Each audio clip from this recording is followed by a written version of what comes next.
Después de repetidos informes de prensa desmentidos por la Fiscalía sobre uno de sus funcionarios en Buenaventura, a quien se le vinculaba con la comisión de varios delitos, finalmente fue capturado. Víctor Ballestas. Mónica, ayer y hoy se celebraron las audiencias para legalizar la captura de alias Pacho Malo, quien fuera el poderoso coordinador del CTI en el puerto de Buenaventura, porque tenía la libertad de decidir el ingreso de toneladas de mercancía. Ahora se descubre que era contrabandista.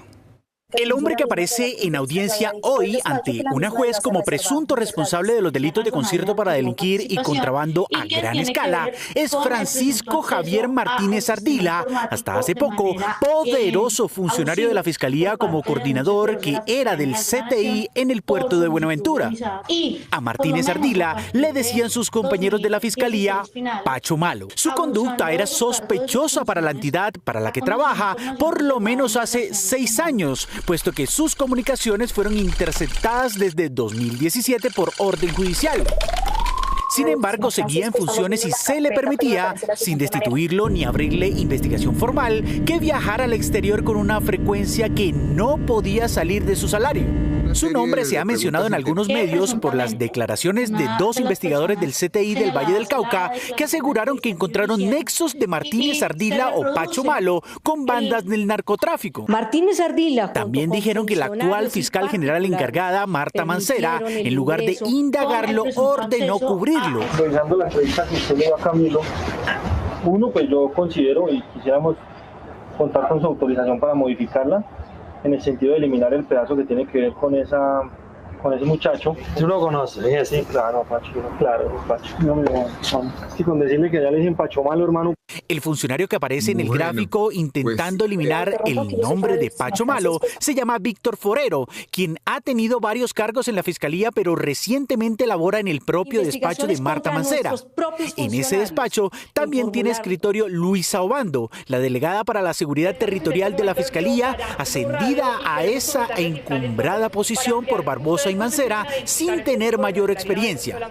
Martínez Ardila o Pacho Malo, sorpresivamente, fue capturado esta semana en Medellín, después de numerosas críticas en contra de la fiscal encargada por protegerlo y obstaculizar el caso. El Cuerpo Técnico de Investigación capturó a Francisco Javier Martínez Ardila, servidor público adscrito a esta entidad, por el delito de concierto para delinquir con fines de contrabando. Según la fiscal del caso, alias Pacho Malo, facilitaba la entrada ilegal de mercancía por los puertos de Buenaventura y Barranquilla y alertaba a los cabecillas del contrabando sobre posibles operativos en su contra a cambio de altas sumas de dinero. Se tienen motivos graves y fundados que permiten inferir que el señor Martínez Ardila puede destruir o modificar o ocultar elementos de prueba. Habrá que esperar para saber por qué Mancera, Obando y Forero se desmarcaron de Pacho Malo y si este, en respuesta, ofrece revelar la verdad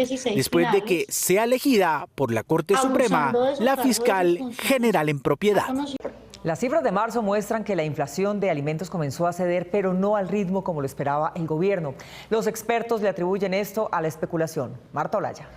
Mónica, el presidente de la Sociedad de Agricultores sostiene que hay quienes se pegan de cualquier declaración del gobierno para subir los precios.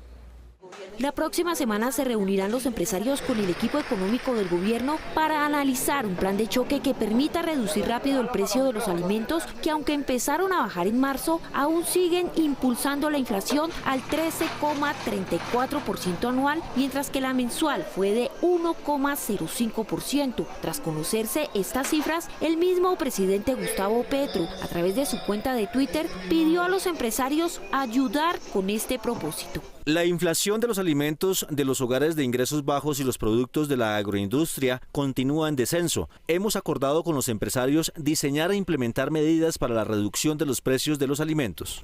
Por eso están de escasez de cosecha paila, no llega. Para la Sociedad de Agricultores de Colombia, el incremento en el costo de algunos alimentos obedece, entre otras cosas, a los altos precios de los fertilizantes, $1 por encima de los 4.000 pesos y los fenómenos climáticos como las lluvias que afectan algunos cultivos. Sin embargo, el gremio destaca que los hogares tienen la opción de sustituir productos, ya que no es generalizada el alza en los precios. Hay unos que han bajado, que son de los que más consumen los colombianos. Por ejemplo, ahí está el pollo, por ejemplo, ahí está la yuca para consumo en el hogar, por ejemplo, ahí también está la papa. Y hay otros productos que si bien subieron menos de lo que es la inflación total de alimentos, como es el caso del arroz, la carne de cerdo y también está allí la carne de res. Asimismo, la Sociedad de Agricultores instó al gobierno a controlar la especulación que se podría estar dando en algunos casos. No faltará quien entonces se coja de cualquier declaración o anuncio del gobierno para decir que los precios suben. Y yo creo que ahí el gobierno, como lo hemos dicho desde el año pasado, tiene el mecanismo de la libertad vigilada y es hacerle seguimiento a los canales de distribución, porque hay una gran distancia entre el costo de producir y lo que vende el productor a lo que le llega al consumidor. Hay un cartel de intermediarios en el campo que modulan por celular. A los 2 minutos ya saben cuántos viajes hay en el martillo y entre ellos saben a cómo vendió el uno, a cómo vendió el otro, entonces suben, bajan. Esa es la situación que se está manejando así. Lo cierto es que hay productos por los que los consumidores pueden sustituir los que están caros, es decir, comprar los que están en cosecha, por lo que controlar los precios, como lo piden algunos sectores, podría generar escasez de alimentos y más inflación. El gobierno publicó el borrador del proyecto de ley minero que tramitará para cumplir con la descarbonización que prometió en su campaña. Los productores de carbón dicen que es una pérdida porque el carbón que no venda Colombia lo va a vender otro país. Marta Olaya. Mónica, los más preocupados son los productores de carbón, porque en el texto se excluye de cualquier licencia de ese mineral, que es el segundo renglón de exportaciones. El viernes de la semana pasada, el Ministerio de Minas publicó para comentarios el borrador del proyecto de ley que busca actualizar la política minera y, entre otras cosas, la formalización del sector. Garantizando que los pequeños mineros, la pequeña minería, minería artesanal, minería de subsistencia, minería ancestral, sea sujeto de formalización. Sin embargo, el proyecto de 219 artículos va en la misma dirección de no firmar nuevos contratos de explotación y exploración petrolera. En este caso, busca restringir el desarrollo de la minería de carbón. Aunque se respetarán los contratos vigentes, la iniciativa propone no adjudicar nuevos contratos que tengan que ver con la explotación y exploración de este mineral.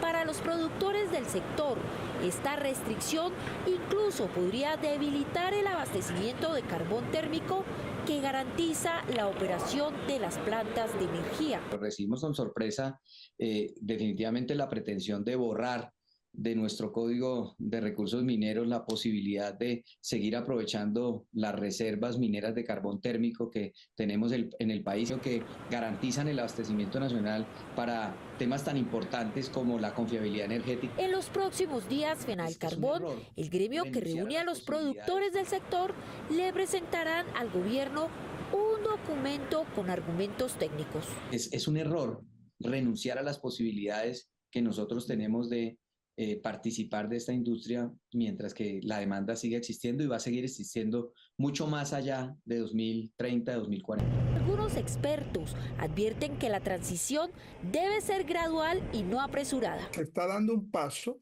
que pone en alto riesgo la estabilidad de las finanzas del gobierno y de su balanza exterior, porque es bien sabido que el carbón representa el segundo renglón en importancia de nuestras exportaciones. Colombia es uno de los 5 principales exportadores de carbón térmico y en 2023 produjo 53,9 millones de toneladas.